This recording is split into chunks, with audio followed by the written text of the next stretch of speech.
Before the name Sàngó echoed across Yoruba land, there was only a storm. A storm that, according to generations of storytellers, announced the arrival of one of the most unforgettable rulers in African history. But who was he really? A king? A warrior? Or the man who would one day become a god? Nearly 1,000 years ago, the forests and savannas of what is now southwestern Nigeria were home to powerful Yoruba kingdoms. These were not isolated villages. They were organized states with kings, councils, warriors, craftsmen, merchants, and priests. At the heart of this world stood the royal lineage traced to Oduduwa, the legendary founder from whom many Yoruba dynasties claimed descent. From this lineage came a prince whose story would outlive every king before him. His name was Olufiran Sango.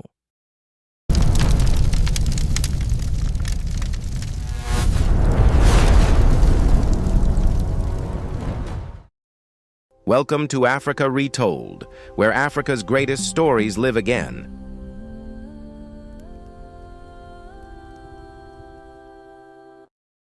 According to Yoruba tradition, he was the son of Oranmiyan, the great warrior king whose influence stretched across much of Yoruba land, and Torosi, a Nupe princess whose marriage symbolized an alliance between two powerful peoples.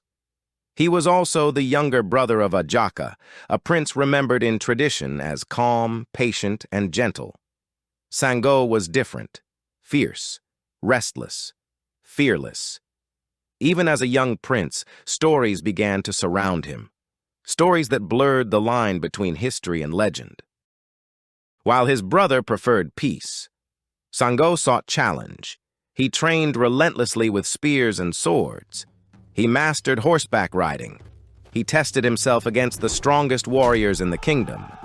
Yet what truly fascinated the people were the stories. Some claimed smoke escaped from his mouth. Others insisted he could spit fire. Historians cannot verify these tales, but whether they were clever performances, exaggerated rumors, or legends that grew over generations, they made Sango a man people feared. When Oranmiyan's reign came to an end, the throne passed not to Sango, but to his older brother, Ajaka.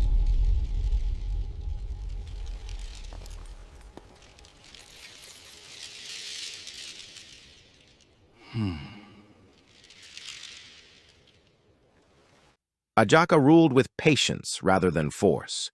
He believed diplomacy could achieve what war could not. Yet in a kingdom surrounded by ambitious rivals, kindness was often mistaken for weakness.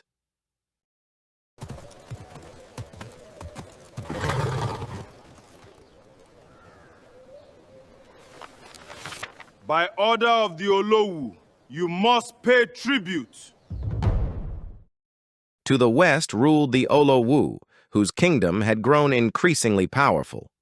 Believing Ajaka too weak to resist, the Olowu demanded tribute from Oyo. According to tradition, Ajaka accepted. Many saw the payment as a practical decision to avoid war. Others viewed it as an unacceptable humiliation. Among those who rejected submission most fiercely was Prince Sango. We must pay the tribute to Olowu. It is the only way to save Oyo from war. We will not pay Olowu anything. Oyo does not bow to anyone. We will fight before we become slaves. Dissatisfaction spread through the kingdom. Chiefs questioned Ajaka's leadership.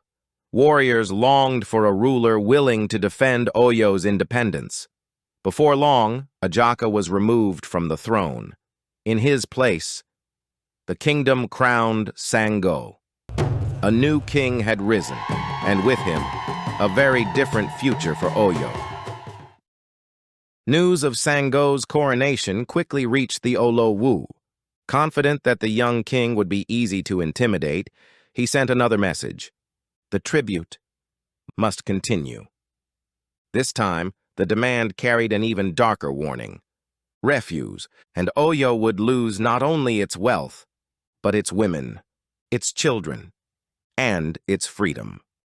To Sango, the Olowu sends this decree. He demands his rightful tribute. Pay now, or face the Olowu's war. The royal court waited. Elders exchanged nervous glances. The messenger stood in silence. Then Sango rose from his throne. He looked directly at the envoy and answered with a single command. "Tell your king, Oyo bows to no one."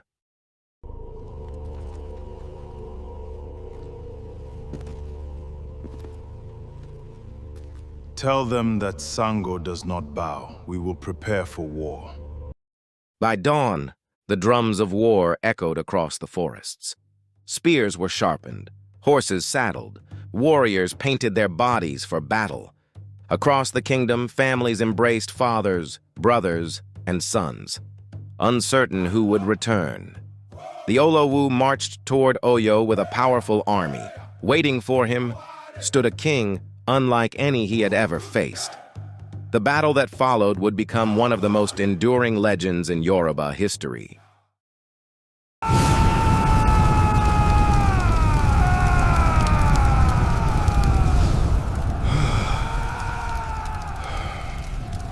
A young king had refused to bow, and the drums of war were about to decide the future of Oyo.